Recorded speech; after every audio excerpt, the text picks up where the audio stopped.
It's gone! It's a grand slam!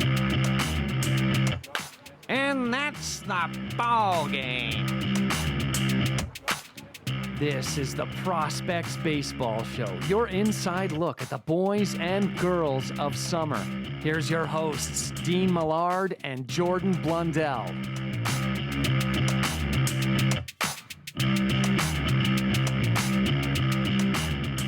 Hello there, and welcome to the Prospects Baseball Show. My name is Dean Millard, and my good friend and pink friend, Jordan Blundell, the head coach of the Edmonton Prospects and the assistant GM, and my co-host is with me as well.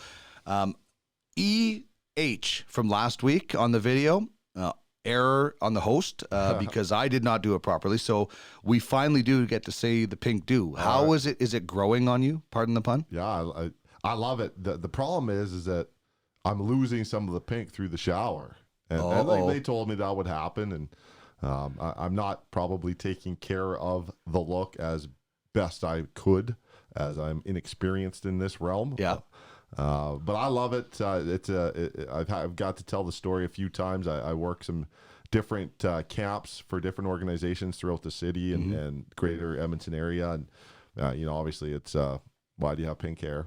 And some people already know why, and just an opportunity to tell people about the Children's Wish Foundation. So it's really cool. And that's who you're doing it for. It's the Hair Massacre, and you can make donations. You can, if you follow along at the Prospects Baseball Club Twitter handle, which is at EDM Prospects, or you go to prospectsbaseballclub.com. You guys got some cool stuff going on there. Some you and Homer, some cartoons. Well, this is all Homer's it's awesome. idea. Homer and I partnered up with this. To donate, you can go to hairmassacre.com. It's a play on words. Yeah. Go to the donate. Click on that. Search Jordan. It's under Jordan for the Edmonton Prospects.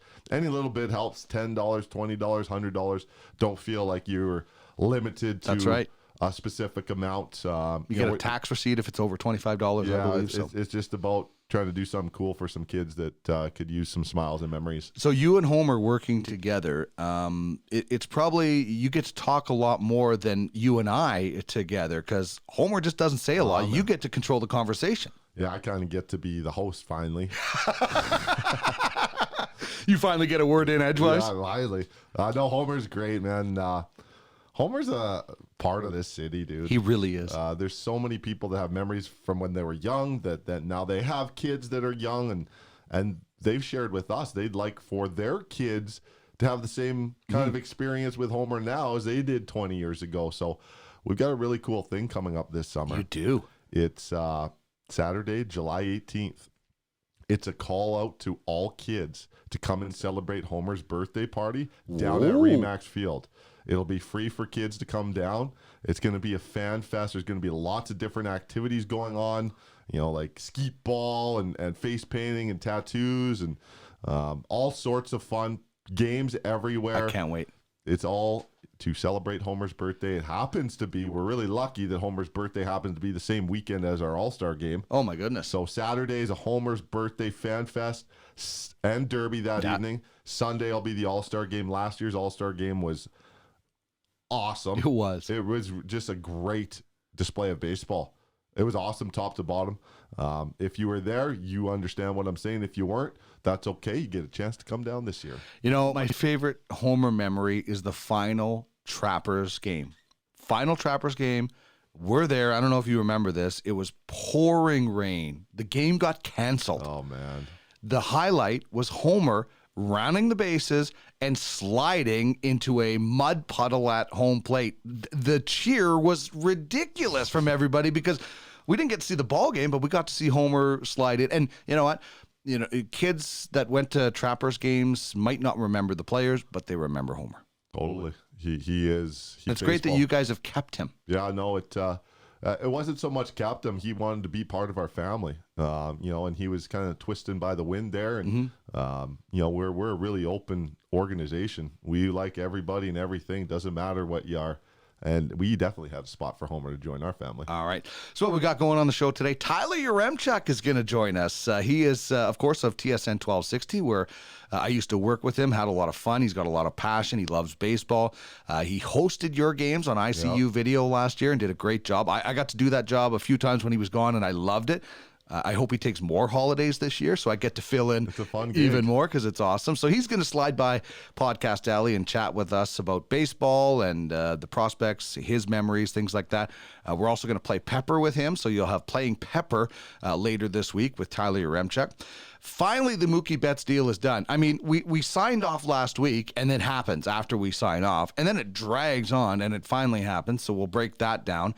You have some player signings to tell us about. We are going to give you more details on our fantasy baseball league. Yeah. I can't wait. And much, much more. So if you want to get in touch with us, here's how you do it. @ProspectsPod is our Twitter handle. Jordan is @JordanBlundell4. I'm @Duck Millard. You can get the team @EDM Prospects. And on Instagram, we're @Prospects Baseball Show. Same thing for Facebook. If you would like to email us, it's simple. prospectsbaseballshow@gmail.com. And you got to head to our website for past episodes, prospectsbaseballshow.ca, and keep up with everything from the team at prospectsbaseballclub.com. And you may be listening to us on 12-ounce radio as well, 12ouncesportsradio.com if you are. Thank you very much for doing that. All right, before we get into the interview segment of the show, we have to go around the horn. Hey, got him looking at the curveball. Let's go around the horn and get the big news in baseball. I put our logo up over that. I should just leave the camera up, and our antics during all our music intros are maybe more fun for the viewers. I'm a little bit of a dancer. You I like are. Beats. You're an actor. You're a dancer. I mean, you are like you got a little John Travolta in you, I think. Here, hey, Saturday Night Fever. You know what? One of the events we did preseason last year is Coach Guzzo and I went to an improv night, and we were guest judges. And Of like comedy. Yeah, down at the Citadel. And we got introduced, and like we're in the back, with all the talent, and there's people out there watching, and they're going to take us up on stage and introduce us, and we didn't know what was going to happen when we got there. Right. So now we're faced with, okay, we're going on stage here. So we put a little skit together and went out on stage. Really? I thought it was a great skit. We executed. Goose was super confident. We went and nailed it. And Were you nervous? no. See, There wasn't a big enough crowd for me to be worried, and I knew what we had cooked up in the back there was gold. So we were going to nail it. When I got into broadcasting, and I've been in broadcasting for over 23 years, I don't ever get nervous about, this or when I was on TV or when I was on. But the first time after I got into broadcasting, I hosted a smoker. This was in like 1997. I was so nervous because when you're on TV, you can't see the people staring back at you from their living rooms. When you're in an event, you see everybody. Yeah. So I actually, for the amount of times I've been on a mic or on TV or radio, I get nervous about actual public speaking. So the in-game host at our ballpark, is that a little different? That's different because I'm just talking and I'm looking at a camera, right? Yeah. So the people that are around watching me, I don't really see them because I'm focused on that camera. When you're up at like a podium, you're when that's your focus. Yeah. Oh, that guy's staring at me. That guy's she's staring at me. So good on you. All right. Okay. So this Mookie Betts deal is finally done. Yeah. And some, it took some finagling. Some massage. Yeah. What's your thought process? And for anybody that's maybe unfamiliar with all the pieces of it, it's Price, Betts, and the Dodgers. To the Dodgers. Yeah. The Dodgers are sending Verdugo. Alex Verdugo. Jeter Downs. That's right. And a catcher with the last name Wong. Right. To Boston. Who can also play some other spots. And the Dodgers are getting some cash. Dodgers are getting some cash, yes. Now, the Jock Peterson deal is done. The Kenton Maeda deal is still on. Yes. So Kenton Maeda is still part of this 3-team deal. So the Red Sox get Verdugo, Downs, and Connor Wong. Mm-hmm. The Dodgers get Mookie Betts, David Price, and cash. The Dodgers and Twins are part of a separate deal where Brusdar Graterol is going to the Dodgers for Kenta Maeda, which you really like. Which I think like that just made the deal even better for the Dodgers. Like, yeah, this all got screwed up and somehow worked out that the Dodgers got even more talent. It's almost like they screwed it up themselves so they could get more talent. Man, like Brusdar Graterol, like I'm a huge fan. I'll let it out. Like, okay, so tell us about him. He was my sleeper pick in fantasy. I'm going up against you this year. All my fantasy buddies listening to this, I was taking him. I love Brusdar Graterol. I think he's got a chance to be super lights out. He was part of the deal. I just can't keep it secret anymore. I really believe in this arm, this player.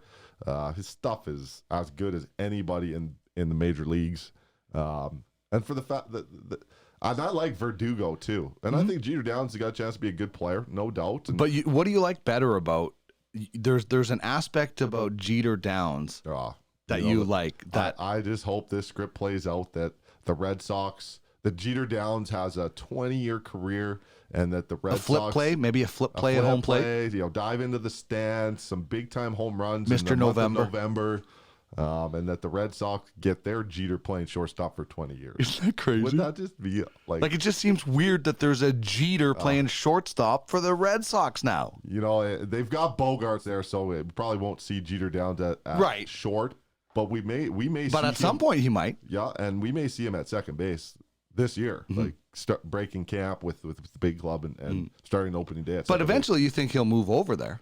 Yeah, you know that. I would think at some point. What the Red Sox are planning? Really? Here, yeah. Can you figure out what the Red Sox are doing? Well, yes, they wanted to get under the luxury tax. They overpaid some players to go on the World Series run. They were successful. Yeah.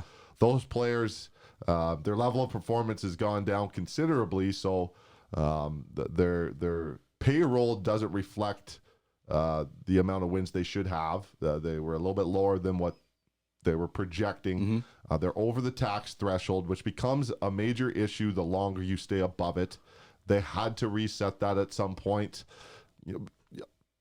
Correction. They didn't have to. They didn't have to because the Yankees don't. The Yankees are under it. They went and reset it a few years ago. Oh, okay. I thought the Yankees were still over it. No, they reset it. Okay, then I'm mistaken. Yeah, and the penalty gets stiffer the longer you're above it. So it was an issue that they had to do this. Now, the real question is, did you have to sacrifice one of the 5 best players in the game? MVP from 2 years ago. Accomplish this. Yeah. There were other ways they could have got around this. They were worried about the $400 million asking price that you say Mookie Betts wants when he becomes a free agent. Yeah, I mean, you're looking at Bryce Harper 13 at 330, so that's a starting point. You know, if it's a 8-year deal, a 10-year, a 12-year, 13, you know, you're looking at that AAV of 35 plus. And you know how contracts go. They're going to try and reset the value. He's not Mike Trout, so he probably ends up number 2 on the list of contracts. And yeah, for an organization that has endless resources like the Red Sox, for that to happen that's tough for their fan base. That's who I feel this for, their fan base, and that commercial, you know, the Garden, Smart Pack. Like those fans Pappy? They're Pappy lived here? They're diehard, and they lost their golden boy. Who would you pay more money to, Bryce Harper or Mookie Betts? I'm a huge Bryce Harper fan. Trout is number 1. I would probably take Mookie Betts. You would take Betts over Harper? Because the slight he's slightly better athlete than Bryce Harper. The athleticism is there. Bryce Harper is a pretty good defender. He's not going to steal you the same amount of bases. He doesn't run quite as well as Mookie Betts, but that's fine. Like, he still runs better than a lot of guys.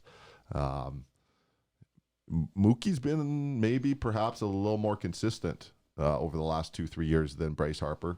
But we're flipping a coin here because I'm in the. We're splitting hairs, dude. I'm a Bryce Harper fan. Okay, so I'm a fan of this potential lineup for the Dodgers. Okay. Mookie Betts leading off. Yeah. Max Muncy in the 2-hole. Redbeard, Justin Turner, 3. And you got your MVP, Bellinger. AJ Pollock hitting 5. Seager hitting 6. Gavin Lux coming up at 7. And Will Smith, who went deep off, was it Verlander? No. He hit a bunch of bombs. Not Verlander, but he went deep in the playoffs. Yeah. That's a pretty scary lineup if you're an opposing pitcher. Yeah, that's like how does that rank? Right, left. How does that rank with, we talked about how good the Astros lineup was with Correa hitting 7th or 8th. Yeah, no doubt. How does this compare, do you think? I think the Yankees are 1, the Dodgers are 2. Okay. Yankees are going to bring back Andujar, who hit 30 plus as a rookie. They don't even have a spot for him. Glaber is unreal. You got Stanton and Judge in the outfield. Both guys are potential 50 home run guys. Mm-hmm. I like Luke Voit and what he brings at the first base position, some DH.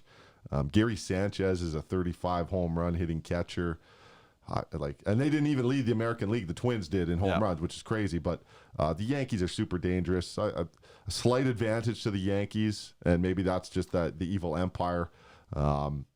I'm not a huge A.J. Pollock fan. I don't think he ends up hitting 5 in that lineup. They'll figure a different configuration. I think for me, that's the difference, is A.J. Pollock versus what the Yankees have in their lineup. But, I mean, that's really close. And then I think the Twins are in there. The Angels will be in there. Houston's not far behind. I think there's a downturn coming for the Houston Astros as they maybe don't know exactly what's coming anymore. Well, what about the Yankees? James Paxton is out. The Yankees have a great lineup, but their staff is now a little bit worrisome with some injuries that are piling up. And Tanaka's got the elbow issue. People are calling James Paxton injury prone now. Yeah. I mean, he's been dinged up a little bit. Nothing major's happened. They've built in some insulation there with getting Garrett Cole. They've got Severino. They've got Tanaka. They've got J.A. Happ in your 5. And he's a World Series 5. He's a 3-4 on some other teams. They've got some young arms coming, Sessa, and there's a couple other guys that have been kind of quad A guys that have bounced back and forth. Their bullpen is dynamite, so they don't have any issues there. Yeah, they'll miss Paxton. It's an embarrassment of riches. They are so deep, that ball club, that they're ahead of the Dodgers on the bump. So that's a concern. I 100% feel like the Dodgers could make a move when they need to in the summer, and that's if Dustin may be the next Walker Buehler, so he may settle in and just be a complete stud. Right now, David Price probably slots in a number 3 spot, but that might not be the case as they head into the playoffs. Yeah, and you know what? I think that's a great spot for him to start the year. Right. It shelters some of the younger guys, Urias and May, and yeah, because they're going to have. I think Urias is going to start in the rotation this year. Yeah, you would think so. Yeah. I mean, spring. There's still some things to prove, but he's got a leg up for sure. Not guaranteed like some of the other names there, but definitely. But they're penciling them in. That's not their projection. But penciled for sure. And you know what? You start the veteran ahead of the younger guys, and you allow the younger guys to compete and move up and push a guy down. It's a great situation for them. If David Price is their number 4 starter going into the playoffs, I'm happy with that. If David Price is their number 3 starter going into the playoffs, I have some concerns. I know you do. He proved himself with the Red Sox, but I definitely I hear your concerns. They're warranted. The Dodgers picked up a guy that's has been in some battles. He's been in the AL East his whole life. So that's a good point, actually. That's a pretty deadly division. I mean, geez, there's home run hitters all over the place. And what about the ballpark for him? It's a good ballpark for him to go to. There's bandboxes in the AL East. Balls jumping out of Fenway and Yankee, and the porch. Rogers, Skydome, the balls jump over there. Camden, balls launch there.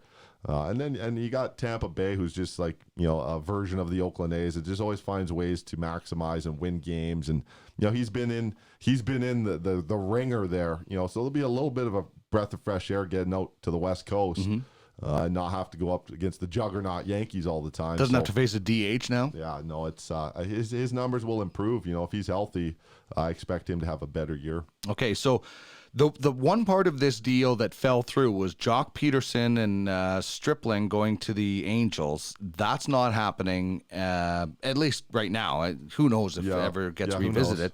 But you have a destination for Jock Peterson and Stripling. First off, I just want to touch on the Angels. Like, I thought that was just a great move. Like, they could use Stripling. Stripling's like Swiss Army knife. He can start, he can relieve, he can go long. Veteran.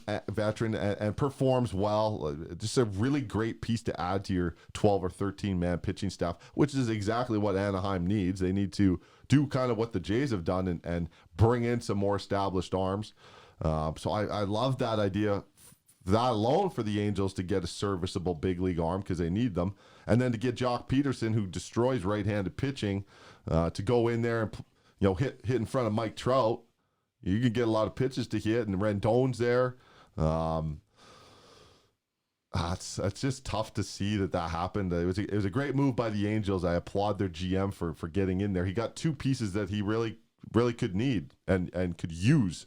And they let Cole Calhoun go, and they were replacing him with an upgrade. 36 home runs from Jock Peterson last year. How many do you think he could hit batting in front of Trout? Yeah, he pushed 40. He could go to 40. Yeah, totally. And he doesn't even swing against lefties. Like, that's big time power. So that sucks for the Angels. That's too bad. Perhaps it gets revisited. But now that the deal is off, I'll give you a team I think would be a great fit for this edition. It's the Toronto Blue Jays. For me, all offseason, the goal should have been, and was, because they signed Travis Shaw, was to get a left-handed bat to hit somewhere in the middle of that lineup to help the right-handed kids go to work. Their whole outfield's right-handed. Their projected three guys, Grichuk, Teoscar, and Lourdes, they're right-handed hitters. Travis Shaw and Rowdy Tellez are the two lefty bats. And Shaw's coming off what is his worst year in professional baseball. A two-time former 30 home run guy. But last year had made some adjustments in his swing and they didn't work. And so he shuttled back and forth from AAA. And Rowdy Tellez, which we're not sure what we're getting. We've seen highs and lows from that young player. Potential still there to be awesome and could be, a replacement for Justin Smoke in his best years. That's what we hope as a Blue Jay fan. But to get Jock Peterson and to bring in Stripling, who provides more depth for that staff, would be such a great move. The same for the Angels. I would love to see Jock Peterson in that lineup. And they're so right-handed that he could easily platoon with Teoscar or spell Grichuk or spell Lourdes on a day. What a piece that would be to add. I'd be shocked if they didn't make a call to see if they could. You're doing your due diligence. What will it take? Because the Angels were giving up a utility player. It was a cash move more so for the Dodgers to remain underneath the luxury tax. So I would think they're still looking to move them. And for me, there's no better fit than the Jays. And the White Sox were in this boat, and they went out and got Nomar Mazara from the Rangers. He's with the White Sox. White Sox are kind of a sleeper team this year. There's not a lot of teams that are necessarily looking for that one more piece, the left-handed hitting piece, as much as the Blue Jays should or could be. So we'll see what happens. What do you like about some of the other things going on? The D-backs get a deal done with their shortstop. 4-year deal? 4-year deal for Nick Ahmad. He's just a good player. And that's kind of the D-backs are, I would put them in the Tampa Rays and the Oakland A's mold of making good decisions on players and developing and moving. Their World Series, they went out and bought. Yeah. But the rest of the time, they developed. Yeah, the last 2-3 years, they've really done a good job at moving homegrown guys in, moving some older players, creating some flexibility with their payroll as well as their positional depth. They made a great deal getting Zach Gallen, who's got, based on StatCast, I think like the best change-up in the big leagues type guy. They've made some really interesting moves that make a lot of sense. So, at the end of the day, to lock up your shortstop long-term for 4 years, they've got Ketel Marte, who was playing a little bit there. Now he's in center field. That Ahmed's an athletic guy. That's good for the D-backs. Don't sleep on them. The Dodgers are the juggernaut, but I expect the D-backs to really push for a wild card. All right, let's talk a little bit closer to home. You're busy building your own team, your sort of free agency. Throwing out 4-year contracts, but you are bringing in some players. So let's talk about some of the prospects that we will see at RE/MAX Field. Yeah, we'll get another signed player out there into the community of podcast alley and the Prospects Baseball Show. It's Stephen Horner. Stephen is he's an outfielder with the University of Fraser Valley program in Chilliwack in the mainland there. What I know of Stephen, it's kind of funny, and this is the opportunity to know that league, the Canadian College Baseball Conference, and know what Stephen has met in their lineup at Fraser Valley. He hits in the middle. He's been really productive there. But I also know of Stephen through his men's league playing career, which, he's young, he's 20. But when you're a college player and you're not necessarily playing in one of these leagues or you're working in the summer, you want to play as competitive level as you can. And I'll tell you right now that the Lower Mainland, the Vancouver area, has as good a men's league as really as anywhere in Canada. I'm sure Ontario's got a good one, and Quebec will have a good one. We've got some good players playing here, but that league right in the heart of Vancouver has got some dudes and some former college pitchers that still bring it, and they're veteran and know how to get you out and want to get you out. And so he had a really successful run with Burnaby Bulldogs, which is a team that perennially wins the provincial championship out there for senior men's with legit former pros, ex-guys, big-time college guys. And Stephen hit in the middle of that lineup. And I've known about Stephen for a couple of years now. He's an athletic player. He gives you an honest day's work. A baseball. Just loves the game. He's a baseball player, and I love that about him. So he'll bring some athleticism to our outfield. It's a big outfield, so we need guys that can track it. He can do that. He's a right-handed hitter. He can throw it a little bit. And we're going to see what he's capable of doing on the base paths too. I think that there's some ability to seal some bases. Excited to have him. He'll be in the mix to play quite a lot for us. A key in the cog, and we're really happy to have him. Sorry, man. I gotta get water. No problem. Keep coughing over you're talking. My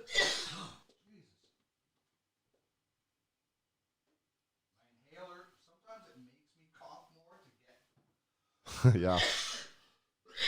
Like it expands your lungs so you cough a little bit. Yeah.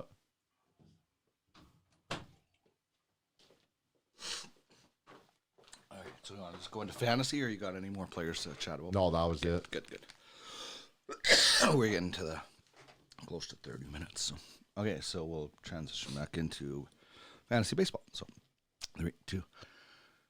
All right, I'm really looking forward to seeing Stephen and the Speedy Steve on the base pass. I'm looking forward to that. I'm also looking forward to the Fantasy Baseball League that we are going to get going. The Prospects Baseball Show Fantasy League. We have a new league. Yep. It's signed up at Yahoo, and we have 5 spots available. So tell our listeners, viewers, whatever they might be watching, whether on the Prospects Baseball YouTube channel or listening to this show, how is this league going to work? It's going to be a head-to-head league, right? Yeah, head-to-head. So week to week, you have a competitor in the league. You go head-to-head. There's 6 scoring categories on the offensive side, 6 on the pitching side. You go head-to-head in each category at the end of the week. Somebody wins and loses. Sometimes there's ties in fantasy weeks, but so it'll be a lot of fun. It's a chance to play some fantasy league baseball against Dino and myself. Bring your baseball knowledge and your managerial and your chirping abilities. Skills. There'll be probably a little bit of chirping going on, and we're just gonna have a lot of fun all season. We'll have an update at the ballpark. It'll show maybe on the chalkboard, something like that. And like I said, we'll just have a bunch of fun. We need 5 more listeners to come in on this. We're looking at a $50 buy-in so that the regular season winner and the playoff winner and maybe the second place get a little bit of something. Yeah, not too expensive, but a little bit of a reward. Here are the categories we're going with, and this is pretty standard for hitting. We're going with runs, home runs, RBIs, stolen bases, and average. And then on the pitching side, wins, saves, Ks, ERA, WHIP. Pretty standard, right? Pretty standard, yeah. And I think innings pitched. I think that's part of. Oh, is it? I'd have to double check because it's not 5 categories each or 6 categories each. Because it says hits and at bats, but that's grayed out. and then innings pitch is grayed out as well. So we'll check into that. Yeah, but we'll check the, in. the It's funny. standard. I have to re-sign in. I've been looking at this all day, and now all of a sudden Yahoo kicked me out. So I don't have access to it right now. That's what I'm looking at. But and what we're gonna try to do is we're gonna try to do the draft at the ballpark. Like, you have to be there to be in the league. Yeah. That's the one thing that we should stipulate is you have to be or have a representative at the draft. Like, it might be we'll be drafting on a computer, but you have to be live. Yes. I think you have to, because that's part of the fun. The draft It is fun. is part of the fun. You know, totally. you razz a guy for his pick, or you get mad because somebody took the guy right before you. All that kind of stuff. That's maybe the best part about being in the fantasy league is being at the draft. The draft is so awesome. You know, you're building your squad. Everybody's optimistic. Everybody's got a chance to win Right. on opening day. So it is a lot of fun, and you create some memories. You have some laughs. You get a little bit of chirping too. I'm looking forward to it, Dino. Yeah, I am as well. So if you want to get in on the Prospects Baseball Show Fantasy League, hit us up on any of our social media feeds, Prospects Pod, Jordan Blundell 4, at Duck Millard, or at EDM Prospects. You can also email us, prospectsbaseballshow@gmail.com, and we're looking for 5 more owners to join the league, and we'll give you all the details as we just did if you want to get a hold of us. So hit us up on the Prospects Baseball Show Twitter, Instagram, or on the Prospects team as well, and you could join our league. All right, let's get to our first guest of the show, our only guest of the show, Mr. Tyler Yaremchuk. Play ball! Very pleased to welcome into Podcast Alley here in St. Albert. He made the long trek over. Tyler Yaremchuk, TSN 1260, and you also watched him during Prospects games last year as he was the host of the Edmonton Prospects. So, Tyler, thanks very much for joining us in studio. Happy to be here. I made the 4.5-minute drive down the hill, back up the hill, and yeah. It's a good thing you didn't get stuck on that hill, because the amount of people I see spinning their tires when it's icy trying to go up that hill is pretty hilarious. So you hosted the Prospects Baseball last year on ICU Video. I was lucky enough to do a few of those games myself. I loved it. I love baseball. I know you love baseball. It's just a fun game to watch. What did you love the most about doing that gig? Doing interviews and stuff like that, I always have a good time doing that. But, the odd report and stuff like that, it was cool to kind of have some creative flexibility within the job as well. You know, if I wanted to go on after the third because I noticed something, I'd go on after the third inning and say something. But it was a nice way to spend summer afternoons. There was usually an empty suite somewhere I could sneak my way into, and I'd sit there with a bottle of water and just enjoy baseball for 3 or 4 hours. And if I found something interesting, I got to share it. It was just... all in all, it was just a fun gig. I mean, like you said, you got to do it. Yeah, it's fun. The one time I did it, probably the most fun I had was I sat with Cam Moon, and because he had a condo. You probably saw him at a bunch of games. He had a condo just up the hill, so he would show up at the game. I would do my hits and come back. I interviewed him once, and we just sat there and watched the game. As you know, he's a big baseball fan, and I just. Baseball is such a fun sport to just sit down and watch. If you're there for 3 innings, if you're there for 7 innings, if you're there for 9 innings, there's always something you can see. Yeah, 100%. And yeah, like you said, even if you're sitting there just chatting away with someone and, a few times a game, your attention gets perked up and you really dial it in, and the rest of it, you're sitting back just enjoying the pitches go in. So what does Remax Field mean to the city of Edmonton? What does Remax Field mean for baseball in this area, and how important is that area for that sport? I think it's huge, and just because it's so unique, like when there's talk of it getting moved away and stuff like that, in my head I just keep thinking like, well, there's not going to be another Remax Field in my life then, because you can talk about trying to renovate John Fry or putting something out in Spruce Grove, but nothing will beat being in that location, getting to watch a ball game, looking out over the river valley. Like, it's just such a beautiful stadium in what is probably the most beautiful part of the city, and so many things about it, even though it's a little bit older, so many things about it work well. And when there's this talk about let's pull it down and put up whatever condos and all, to me, it should be, let's complement it. Let's build around it. Let's take the dingy soccer field out. Let's put a parkade somewhere so you don't need to spread out the parking as much. And let's put some breweries in there. Let's put some little restaurants in there. Let's put some shops in there. Sure, if you want condos, put them in there as well. But like, there is room to build around that place and not have to completely take it down. And like, to me, if there comes a time where the city decides they want it gone and the prospects are gone, like, that kills baseball. And this is a city that has supported baseball a lot, and they really, at this point, it seems like it doesn't matter if it's prospects or trappers, or there's talk of a single A ball club and all that stuff. And to me, it doesn't even matter. As long as RE/MAX is there, then baseball will be here and people will go to baseball games. In Winnipeg, they have developed the Forks area so well. That's where the Gold Eyes play at, I think it's Shaw Park now. It's beautiful. I think it would be amazing if you ended up with like a restaurant or two, and imagine if you built condos and you owned a condo and you sat on your balcony, you could watch ball games like they do at Wrigley. Like you're right. There's a lot of areas. Did you go to a lot of ball games growing up? Oh yeah, I went to a lot of games growing up. I still remember a few Trappers games with my family, and then you kind of went through the cycles of Cracker Cats and Capitals and everything that came after it. But I remember that was kind of a tradition for a few years that I remember with my family was we'd go to the Canada Day game. Doesn't matter who was playing, we'd go. Somehow my dad would always catch a foul ball, and it was a great time. You stay for the fireworks, you have a couple pops, and you head home, fall asleep in the car. Like, those are some of my best memories with my family. Even back up to this year, it was my sister's birthday. It comes right at the end of July. And she was like, we should go see a baseball game. She's not even a big sports fan, but she wanted to go watch a baseball game because it's, again, like we said, when we're there working, we're sitting and enjoying it. Even more enjoyable if you're not working. Yeah, no doubt. Yeah, that's the fever that you're talking about from potentially a non-baseball fan, but has respect for sport, your sister, and hey, let's go catch a game. And for us, that's what we try and do as an organization, is inspire the fact that there is quality level baseball down there.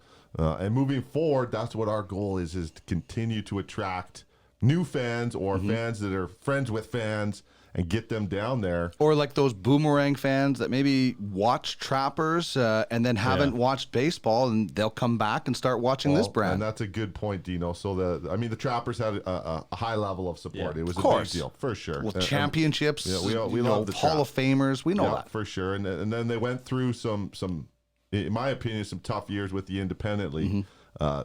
No knock on the players that were on those teams, but there was an element of something was taken from Edmontonians. So they were up against that wall when the Cracker Cats first got here, and then some of the things they did from ownership as an organization weren't great as well. They weren't from here. They didn't get the community. And then they transitioned into the Cracker Cats with the Capitals, with the Oilers, and had a little bit more success, but still there was the remnants of some of the sour taste. And then we entered the picture. At one point, it was a shared situation with RE/MAX Field. You want to hear a quick funny story about that? Yeah. One day I was at Global Television.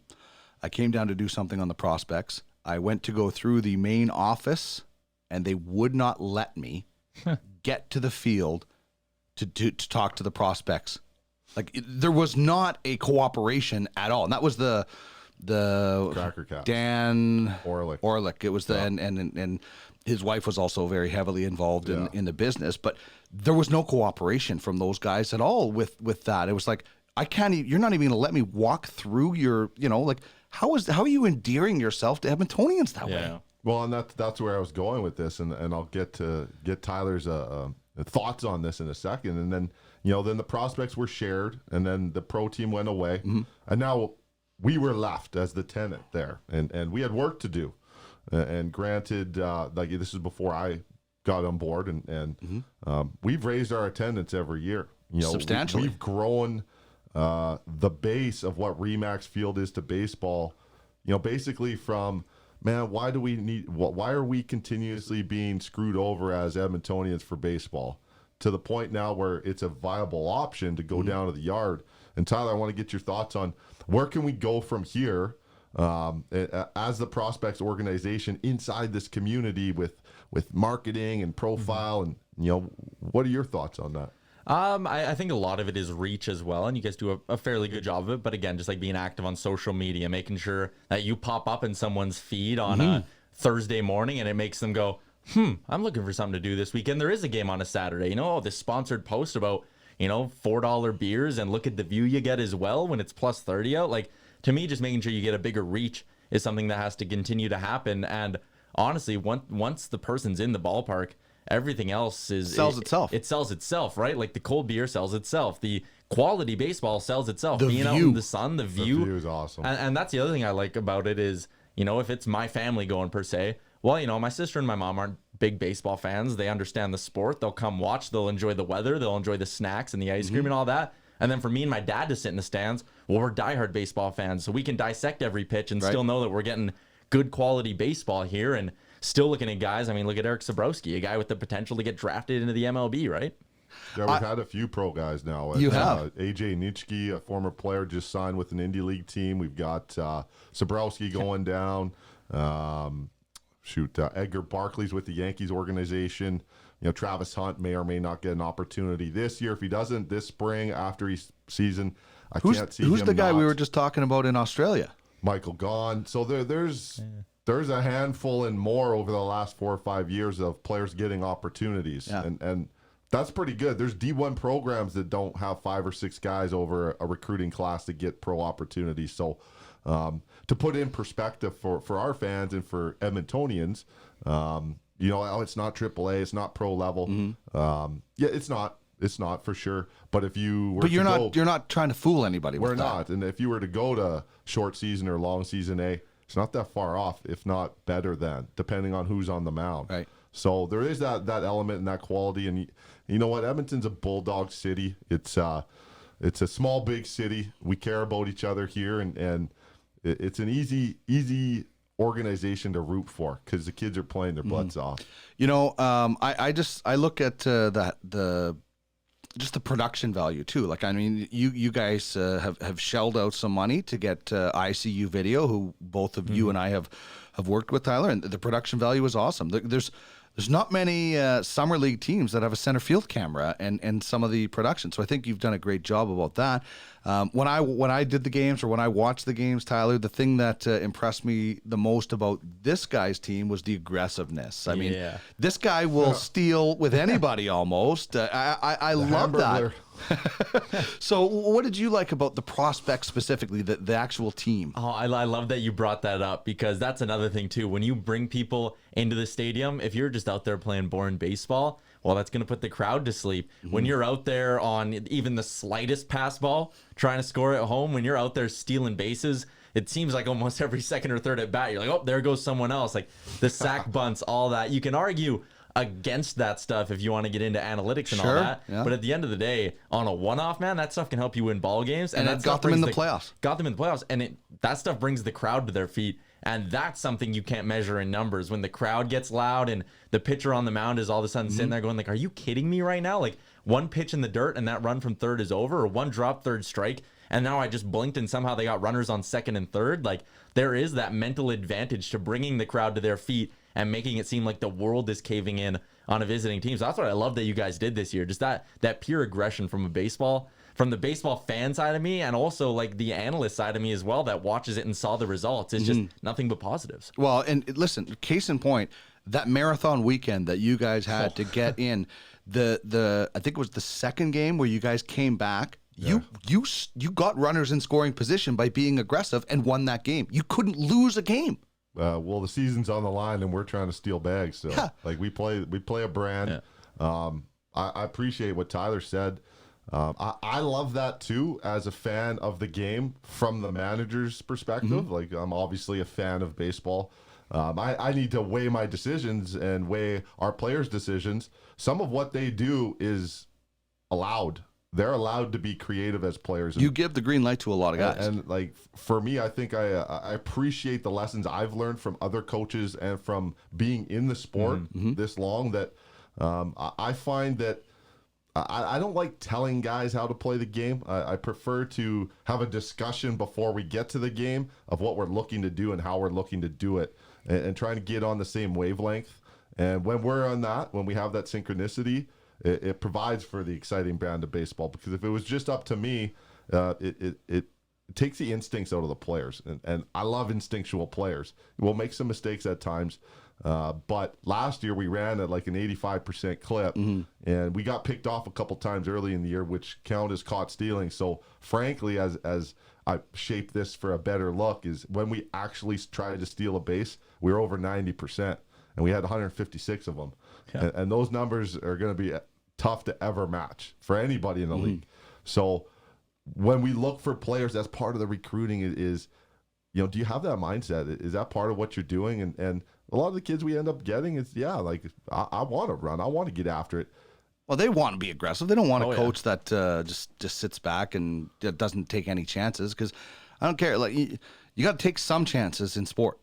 Well, you got to sometimes get out of your comfort zone. Yeah, and I like the fact that Tyler, as a fan, when he's not working for ICU, enjoys that aspect.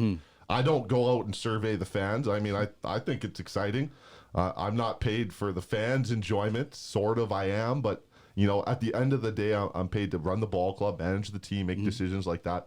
But that's part of it. Is that if our fans are leaving the ballpark and they're like, they double stole in the 9th inning and got that win on a pass. That's right. And they're talking about that as they leave, there's a good chance somebody comes back. And perhaps it's somebody that hasn't been to a lot of games that says to another person, and then we get that exponential growth. So the byproduct of being aggressive, if that means more fans come, we're all in.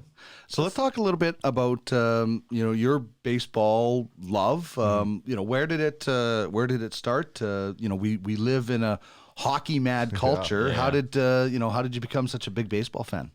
It was my dad, honestly. Like, my dad, he wasn't a baseball player growing up. He grew up small town Alberta, so it was fast pitch, right? Yeah. He has stories about his team recruiting Craig Berube to go play for nationals with him and That's stuff. That's awesome. And yeah, he has old newspaper clippings of himself with his wild hair and his big mustache playing ball. So it was just like, it was in my life, like, ever since I can remember. It was ball gloves sitting in the backyard by myself with my dad, throwing a ball up and hitting it. I was lucky my dad, whatever team I would happen to be on, he'd always be an assistant coach as well. So he was always like super involved in it as well. So just since I was a little kid, man, like, summer was for baseball, winter was for hockey, summer was for baseball. We didn't do any of that 365 days a year thing, which I like. Again, everyone says it now, but it is a huge thing. Like, expand your interest to other stuff. And yeah, I'm so happy my dad got me into baseball and playing all the time this summer. At first it was, the house league teams growing up with the pitch machine or coach pitch, whatever people happen to go through. And then I got into the rep stuff for a little bit.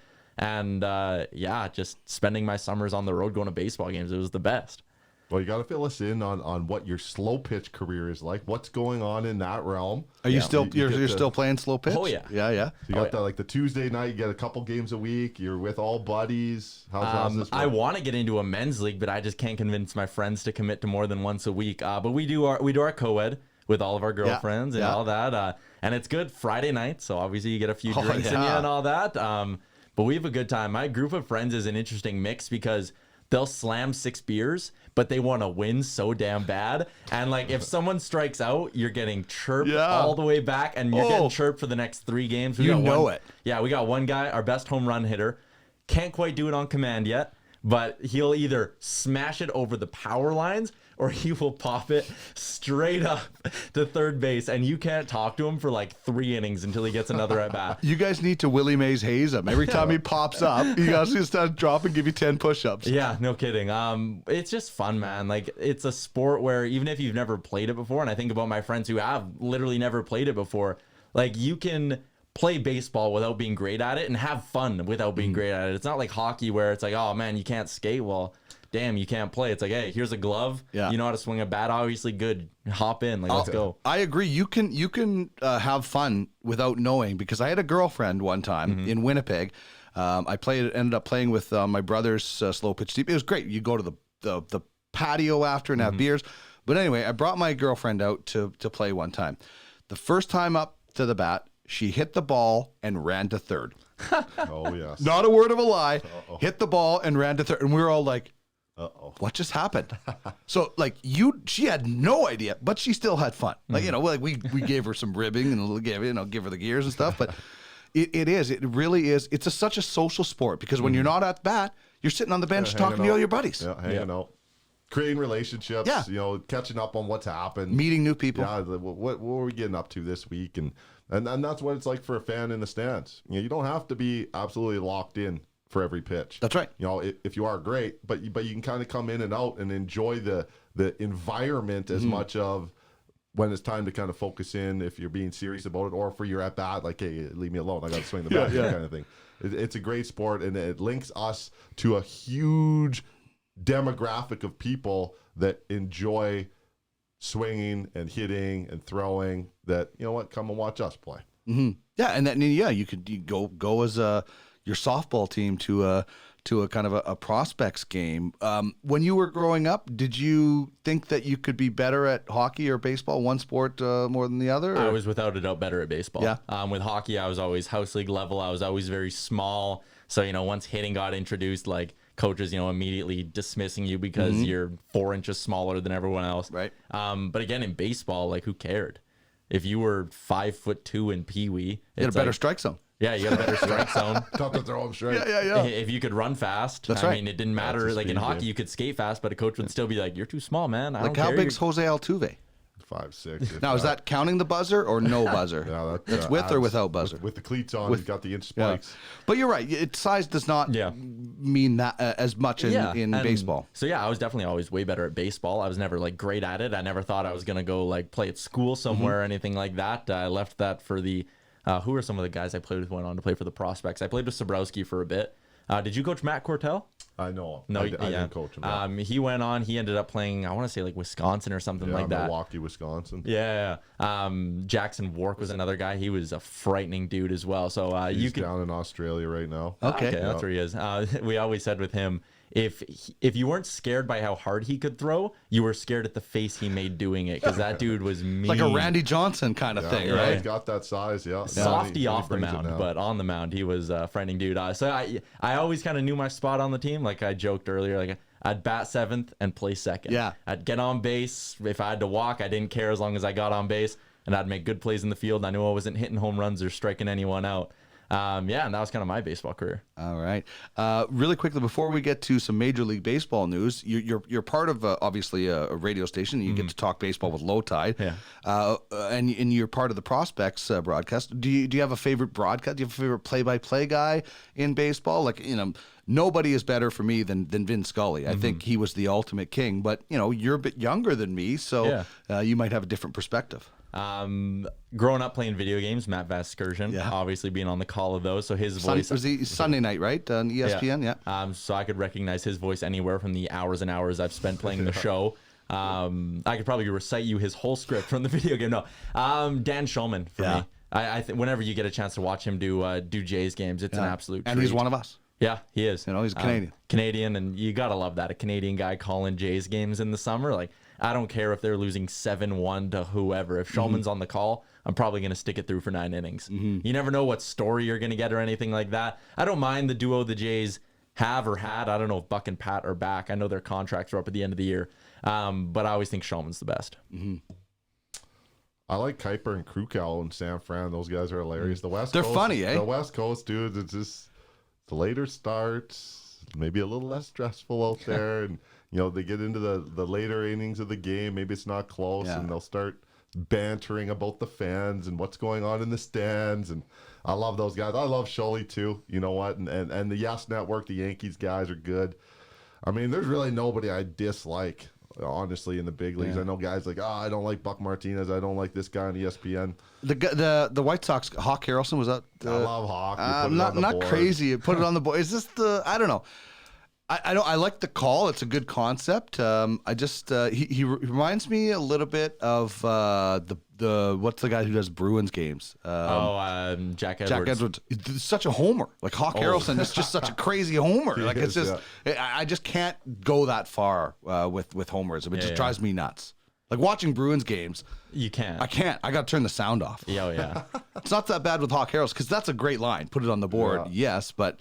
I don't know. I just, but don't you you guys have such a great play-by-play guy yourselves, and listening to that voice and listening to a baseball play-by-play is so like I can't tell you the amount of Sunday afternoons after maybe a late night I would watch a ball game and recover it's just so easygoing and calm and telling a story. It's not like fast paced like hockey or basketball, right? It's just different. Yeah, 100%. And that's part of the reason I love Shulman, right? His delivery is so smooth. He can go seamlessly from telling you a story to, and the 3-2 pitch is low and outside, runners on first and second, back into his story and jump around like that. That's something Vin Scully was like, I mean, he is the god of it, right? Vin Scully would basically be talking about Jock Peterson at the plate, morph into Fernando Valenzuela hanging out with the Beatles, and then come back to the play-by-play. I mean, the guy had seen everything and never hardly had a color guy. But you're right. When you can weave different things, and you have that opportunity in baseball, right? Yeah, like you can weave it in and out, and bring in some entertainment and stuff. And that's the beauty about baseball, Jordan. I love it, and that's what we described for the fans. I mean, you don't have to be completely engaged like hockey. You're in your seat for 20 minutes of the period, and then you got a quick break. Everybody get up, go to the bathroom, do your thing. It's like you come in and out of the game, and there's something there for everyone. All right, let's talk a little Major League Baseball news. Where do you want to start with? Do you want to go back to the Astros? Do you want to start with the Jays? Yeah, let's get the take on the Astros, Tyler. What are we thinking here with the scandal? How has this affected your ability to be a fan of the game and integrity? And your thoughts on the World Series that they won? Yeah, there's the people on the extreme end who said they should take it away and all that. I'm not of that mindset. Me neither. To me, it's tainted. And the story will be told forever. No one will ever at any point be like, hey, the Astros won in 2017. And it's not like 20 years from now we'll be like, hell of a ball club. It'll be hell of a ball club, but man, that was the scandal year. Well, 2019, that was the scandal year. Do you ever hear anybody talk about the Dallas Stars winning the Stanley Cup without a foot in the crease comment? No, it's the same. It's the exact same thing. And everything they get, they 100% deserve. I thought Hinch getting pretty much canned. I think MLB wanted he and Lou now gone for good. And Scapegoats. I think that might have been a favor between the Astros and the Astros ownership and MLB being like, give them 1 year, let us drop the hammer on them, like let us save some face here, kind of trying to let an organization save face. I'm happy they're gone. I think they're radioactive now. Like, it's not lifetime bans, but for AJ Hinch, like, what organization can sit there in the next 5-6 years and be like, we talked about that, right? How can you do a press conference with him? Hard. You think he'll be back? Yeah, he'll be back. How long though? He'll probably get a job next year. Perhaps it's not a managerial job, and maybe he waits a second year. His latest interview that came out. Did you see that, Tyler? Yeah. I'm not a real big fan of that. I think that did him damage, in my opinion. There's a baseball, why? He's always come off as smug to me. There is a level of that. There was that clip I played you a while back from this World Series with the Yankees, where he's like, nothing's going on, blah blah.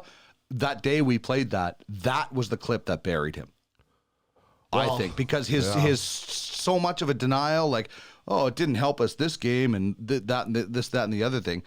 When people replayed that clip and then with the sanctions, it's like, well, how do you defend yourself? Yeah, he'll have to repair relationships within the game.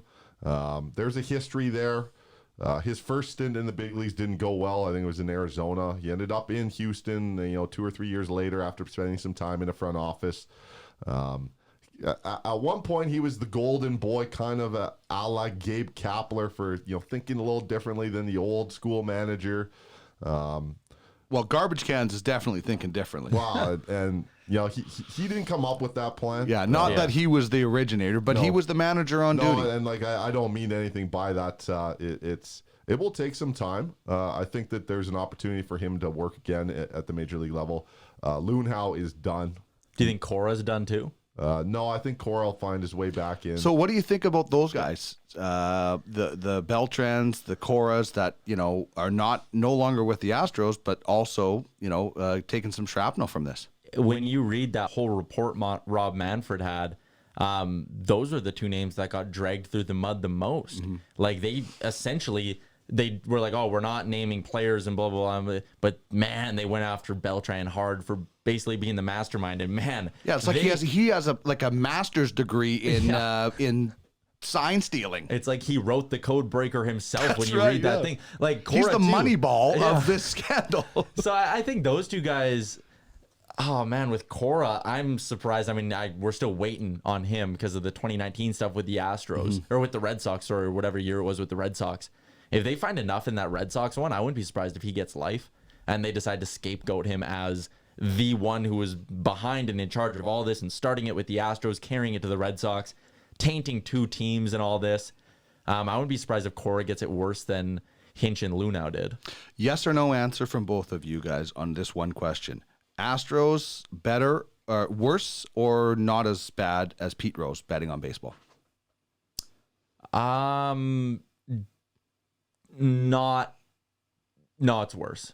It's worse than Pete Rose. Okay. Yes. It's worse than Pete Rose? Yeah. Okay, good. I agree too. I think, betting on your baseball is bad. Mm-hmm.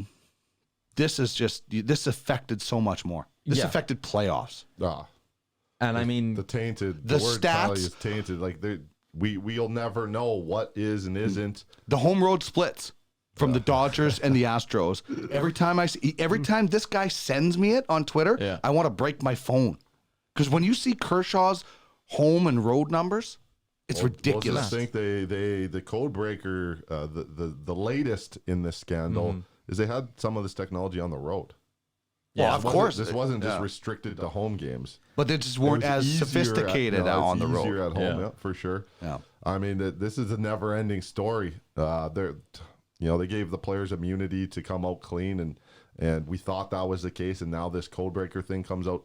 I mean, it's botched purposefully to limit a one-time damaging blow to so many. And if you spread this out, you can deflect. And ultimately, I think that's a PR move that not all of this came out at once, and there's leaks and stuff like that. It allows it to drag on. Spring training is going to be interesting. These players are going to be, they're going to be asked questions that they won't answer. And we talked about smug. That there's a level of smug in Alex Bregman. There's a swagger there, which I like, but there's also a smug cockiness that. Well, if there is after all of this still about this, well, I mean, he showed that already in some of the interviews, and his approach may be to take the Marshawn Lynch. I'm just here because I don't want to get fined. Yeah, he'll just won't say anything. The commissioner ruled on it. It's in his report. Next question. They'll fine. just deflect the whole time and not be truthful. The guys that aren't on that roster anymore are the guys that have spoken, like Charlie Morton, Mike Fiers, Dallas Keuchel. They've come out and said what they've needed to say. The guys that are still in that clubhouse, they're not talking. Yeah. They won't talk. An interesting thing that's come out of this, sorry to cut you off, sports books have set the total number of wins this season for the Houston Astros all the way down at 94.5. They've hit 103 straight seasons. Yeah, I'd still be taking the over on that. Like they still are a good ball team. Yeah. Like at their core, they have some of the most young, exciting players in the league, which again, from like the baseball fan in me, not just like a specific Jays or whatever fan, that really sucks in all this too, is that this team probably could have been a dynasty level team and continue to go on these long runs without it.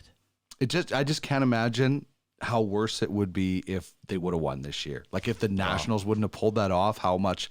Looking back on it after the fact, man. Okay, so you're a Jays fan, and the Jays have some really exciting young players. They went out and they signed Ryu from the Dodgers. I'm a little bit confused about this because I'm not sure the Jays are there yet. Yeah. What do you think about this? I don't think Ryu's going to have the same protection in Toronto as he had in LA. But your thoughts as a Jays fan on them going out and spending some money, because their payroll was ridiculously low last year. Yeah. I love the fact that they just spent the money. We can debate if Ryu's going to be good or not in LA. I think this guy's a top 10 arm. When he's healthy and rolling, there are people who will make the argument he's a top 5 arm in the MLB. But just the fact that it showed Shapiro and Atkins aren't afraid to spend. And I think that was always the concern with fans was, okay, these guys gutted the team that was winning, and now their payroll so low. Are they just always going to be operating this like they're the Oakland A's? And is this an ownership thing where Rogers has like instructed Shapiro, you are not buying big level free agents. You're building this up. If guys need to leave, that's fine, but the payroll's strict. To me, this showed that when the time comes and when they deem the fit is right, they'll dish out big money. And this year, the big optimist in me goes, maybe they're pushing for a wild card. I don't think they have enough to be a wild card team at all. especially because I think the Central's really good this year. I don't think they can be a wild card team. I think they can keep it interesting for a while and not be playing meaningless games in June. I think the meaningless games will come late July, August. So I think they have enough in them to hang around.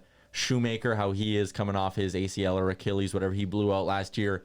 How will Tanner Roark look? So I think there's enough to keep it interesting for the first half of the year. Then in the back half of the year, what'll keep it interesting is guys like Nate Pearson coming up. So I'm excited for this year. I love that they spent the money on Ryu, and it gives me maybe not as much optimism for this season, but next offseason it gives me optimism because why won't they go spend again? Let's go get another big arm next offseason. If everybody develops properly, right? And let's run with Ryu and Pearson and whoever else pans out. And I nothing but positives from this offseason for the Jays. What's your take on bringing in Travis Shaw to replace Smoke at first base, the left-handed hitter? I mean, Smoke was a fan favorite, so like Travis Shaw's not replacing the fan favorite side of him, but unless he hits like 12 home runs in the first month or something like that. It's a low cost thing. I think you want some more of the kids playing, right? You know, if Rowdy Tellez is on the big league team from day one, you want to make sure he's getting his at bats. You can argue about if he's a solid first baseman or not, but I think moving on from Smoke kind of had to be done. And Travis Shaw, a guy on a 1-year deal that allows you to reassess things in 12 months, right? Yep, no, exactly. Yeah, if he hit 25 home runs, you're loving it, right? And he's more utility than Smoke too, which should benefit again a young lineup where if this young player goes on a cold streak, Shaw can be rifled around that infield. Yeah, he's not a great defender, but he does have the ability to go over to second, go over to third, and the versatility. Tyler brought that up earlier in our talk. That's a good play for them. It gives Rowdy Tellez a little bit of protection. Travis Shaw's coming off his worst year in professional baseball. He's hit 30 home runs twice. The AL East has some small ballparks. You bring up a good point. How many times do you have to hit 30 home runs or score 30 goals to be considered a 30-goal or a 30-home run hitter? I say 3. He says 2. What's your number? If you do it in back-to-back seasons, I think you can be considered, but it's a title you can lose quickly. Okay. I think if you score back-to-back 30-goal seasons, it's like, man, you're a 30-goal scorer. You're a 30-home run hitter. But then if you go 2 years without doing it, you're kind of just a has-been again. Or if you go do it and then 5 years and you do it again, can you consider yourself? That was kind of what you're saying. It has to be closer together. Yeah, and I kind of agree with that take. A couple years in a row, you're a 30 guy. Now you miss. It's like, are you a 30 are you? guy? Yeah. So Travis Shaw's in that limbo area. Yeah. He's that gray area of is he a 25, 30 home run guy? I think if you do it 60% of the time over your career, that can be your legacy. Like if you play 10 years in the majors and you hit 30 home runs 6 times, well, yeah, I think people will always look back at you and go, hey man, that was I think if you do it 3 times, if you hit 30 home runs 3 times in your career, now if you have like a 20-year career, maybe not, but not many guys have. Like, what's the average?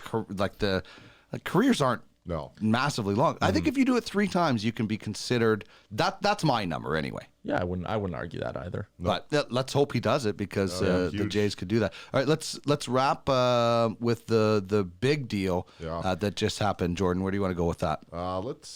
Let's talk about how this deal was first reported and then perhaps not happening to the point where we're at now. This is the Red Sox, Mookie Betts going to the Dodgers. Everything was reported. Everything's out there with Gratterall and the Twins, a 3-team trade, Maeda going to Minnesota. And then they hit a snag with the physicals and some of the information they got on the Gratterall prospect, the Red Sox. And now the structure has changed. There's different players involved. What do you think of this deal for the Dodgers? For the Dodgers, love it, man. They're World Series favorites in my eyes. I think they're better than the Yankees. I love that lineup right now. I love that outfield. We'll see what they end up if they deal off Jock Peterson. Now let's see what they end up getting for Jock Peterson because you could bolster some other areas now. You get some more bullpen. We talked about this off air, but you said they're keeping Gratterall now. Well, now their bullpen is hello. Like it's really hard to poke holes in this team right now. From a Red Sox perspective, it speaks to it's the sad state that baseball's kind of in right now, where an organization like the Red Sox looks at their division rivals, the Yankees, absolutely loading up, and their first instinct is no longer arms race. We're going to beat those guys. It's, well, we probably can't beat them. And, oh, man, Mookie's going to be expensive. And maybe we can just get some prospects, save some money for the next couple of years. Like trading a guy in his prime who's going to be expensive doesn't usually happen with the Red Sox, but now it is, and that's frustrating. Yeah, one of the guys I love, Jonah Birnbaum from the Score. We had him on the lowdown today, and he goes, it's being understated. They got Mookie Betts, and then he goes, literally Mookie Betts. Yeah. Like, it's almost like all these rumors and stuff have like diminished his value somehow, or the fact that the Red Sox MVP 2 years ago. Like, it's literally Mookie Betts, man. Yeah. That guy transforms any lineup he's in. I don't understand why the Red Sox wanted to save that money. I don't get it. You trade Mookie Betts, you save money. So what? You can hopefully find a free agent that's as good as Mookie Betts one day. Plus, they had to give the Dodgers cash. Yeah. So they are saving money in the long term because Betts is going to want, you were saying $400 million. Yeah. Well, he's going to shoot for that. Well, that's what he's going to start with. With $350. And you know what? The Dodgers can be like, yeah, go get your money elsewhere if he helps them win a World Series. Because as we've talked about, the Dodgers and the Yankees, they've got money and they got prospects constantly. Those two teams. So, well, the Dodgers are laughing here. Like, they added top 5 player in Major League Baseball. They added a more than serviceable left-handed pitcher with postseason success and experience. Some postseason success. And they added now a young arm. You know, there's some questions about his ability health-wise, who's as good a young arm as there is in professional baseball, with absolute lights-out stuff. And if he's your 6th or 7th inning guy, because you've got Blake Trinan bouncing back and Kenley, you've got 3 potential closers there. And they gave up Jeter Downs. They gave up Colton Wong, or a different name, Wong, as a catcher. Yeah. And they gave up, somebody else. Jeter Downs? Jeter Downs, Jeter Verdugo. Downs and Verdugo. Which I like Verdugo. Yeah. So real quick, there was a side deal that was set up. It was with the Angels. It was to move some salary. Jock Peterson, Ross Stripling were to go to the Anaheim Angels before all this stuff happened. And the Dodgers are just picking up a utility infielder that can play a bunch of spots, give you a good at-bat, hitting the ball in the lineup. Now that deal is no longer. So Jock Peterson is not an Anaheim Angel of Los Angeles. And he might not be a Dodger. So here's where I'm at. I want to see the Blue Jays go out and get Jock Peterson, Ross Stripling, both guys. That would help them. Fits. Yep. They need left-handed power. He's more proven than Shaw. Just came off 36 bombs. He is a power bat. He kills right-handed pitching. They have all right-handed hitters in the outfield. I'm not sold on Teoscar. I'm all right with Grichuk. I like Lourdes. He can swing it. He's pretty good in left field. If they go out and get Jock Peterson and Stripling and give the Dodgers that payroll flexibility, the Jays have a bunch of guys. Youth Santiago Espinal fills in for Luis Rengifo, who they got. This screams to me like Blue Jays get in here. This is a big time power bat that they could add.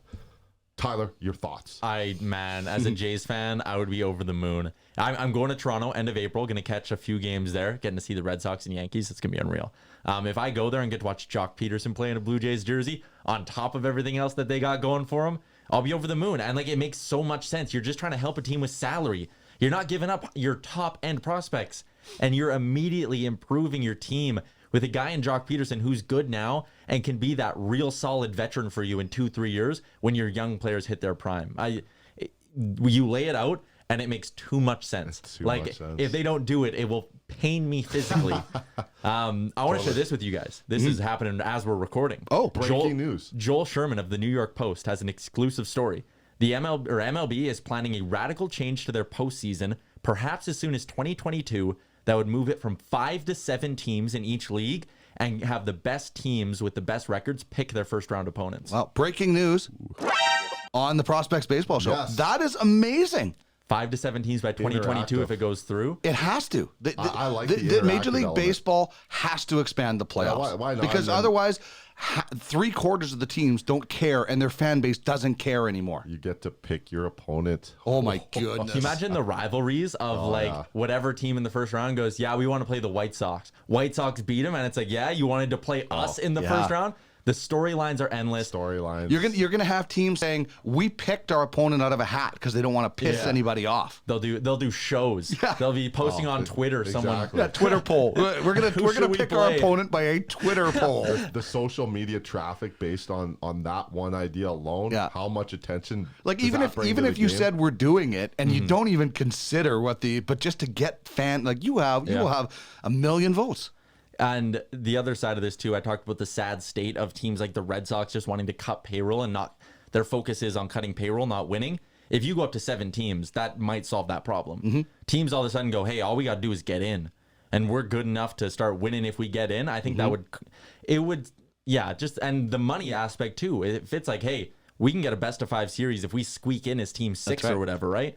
I love it. I think that's a great idea. When I saw it, my eyes like lit up. I was just waiting to bring it up on the pod. That is so good. Breaking news here on the Prospects Baseball Show. Yaremchuk, this has been a lot of fun. You can hear Tyler with Low Tide, 10 a.m. till noon on TSN 1260. You can watch him during the baseball season with the Prospects. And this is probably the first time you've had a baseball conversation without the Expos coming up, because most of them with Low Tide, the Expos ultimately come up. Actually, I was going to joke about that earlier. You said, oh, you get to talk baseball with Low Tide. And I was going to go, well, no, I get to talk listen to Low Tide talk Expos. Because as soon as I bring anything up, he goes, it happened today. I bring something, he goes, this reminds me of the 86 season. That's it's like, right. yeah, here we go. I turn off my mic. I'm done. The Expos talk. I love it. This has been a lot of fun. Thanks very much for coming in. Thanks we for look having me. forward to Thanks, Tyler. seeing you on the broadcasts and doing this again maybe before the season starts. We might have to do maybe a WCBL roundtable podcast or something like that. Yeah, Absolutely. and touch on how the Blue Jays are looking early season. There we go.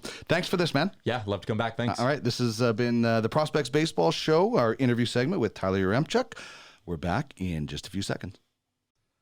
Fun conversation with Tyler Yaremchuk, much younger than me, and we work together, but I love the passion and I love the different, I guess the different looks at baseball. Like, he has a different aspect of, because he's younger than I do, a different generation and stuff. So he's a fun guy to be around. And I love that breaking news that he brought us, that this playoff format could be, just like, how nervous would you be picking your opponent? Like, don't you think that would make you a little bit nervous to give bulletin board material? Like, that's why I think That's straight bulletin board material. That's why I think teams might be like, hey, we picked it out of a hat. Which you wouldn't do. You would pick the best matchup for you. You would look at the matchup. Yeah, of course. Do you hit left-handed pitching better? Of course. Who's got the bullpen? Who's healthy? But whatever decision you make, the other team is going to be slighted. Yeah. So quickly to recap the breaking news, it's an increase that suggested. Yes. Increase from 5 to 7 teams, with the wild card round expanding from a 1-game playoff to a best of 3. The new format could possibly go in effect 2022. The team with the best record in both the AL and NL would receive first-round buys, automatically advancing to the DS Division Series. The other 2 division winners would host all 3 games. They'd host all 3 of the best of 3, as would the wild card team with the next best record. Let's see. Oh, and here it is. The division winner with the second best record in the league would then get to decide. Who they play. They get to decide which of the bottom 3 wildcard teams it wants to play in the opening round. A decision that would be aired on live television on the final Sunday night of the season, just hours after the regular season. Crazy. Awesome. Yeah. Sign me up. It's crazy. We should just have the fans vote it. What series they want? Yeah. Oh, my goodness. Imagine, eh? That's awesome. I hope that happens. I think that would just bring so much more excitement. Everybody's going to be talking about the playoffs no matter what. I mean, people will be just sitting waiting for this announcement. It's a la the March Madness teams that are getting the at-large bids, Right. and everybody's waiting around, except for this is at the Major League Baseball level. And I just view this as an interactive element to the game that is maybe It just more adds intrigue. Yeah, more suited to where we're at in life with all the social and the ability for everybody to access everything. And if MLB plays it right, which it sounds like they want to, is that they'll capitalize on this fully and create this event. And this will be where mark your calendar. This is what's going on this day. All right, really quickly, you have pink hair.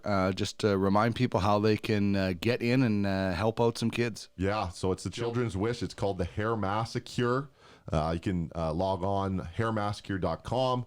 You click the donate, type Jordan into the search. That's Jordan for me, and it'll take you to the Edmonton Prospects donation page. This is all in support of the Children's Wish Foundation.